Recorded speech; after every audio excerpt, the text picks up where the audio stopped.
Larissa with Alaskan Herbal Solutions, and I just burned myself on my wood stove.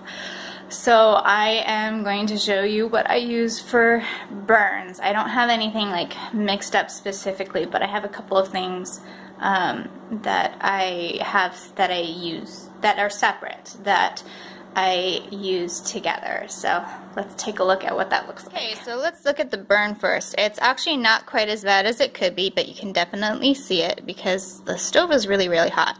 But once I felt it, I'm like, oh crap! And then I go into the restroom downstairs that has all of this stuff. And so this is lavender oil. This is actually the first thing that I did instead of putting it under cold water because lavender is excellent at keeping it from scarring. I did put it under cold water for a little bit. Second thing I put on was the aloe vera juice that I have, or the jelly that I have right now. And what I like about this is that, this one specifically, is that it doesn't have any colors or dyes in it. So then I remember that I have a plantain. This is just a sample from Alaska Boreal Herbal Shop. And then this is juniper. So plantain is really good for wounds and that kind of thing. So I put a little bit of that on. And then juniper is also excellent for anti-inflammatory. So I also put that on. And that's kind of what you see right now.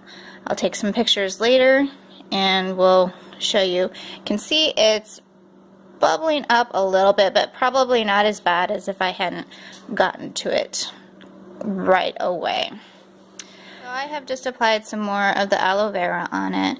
I'm going to continuously apply this and lavender. I actually need to go get more lavender. I just ran out. And continue applying that, as well as the cold compress, which is just basically really cold water on a paper towel. Especially if it starts like burning, you know, a little tingling sensation. Yeah, definitely put that more. Every time it started tingling, I would put lavender on, but like I said, I ran out of lavender. Anyways, that's the process that I use.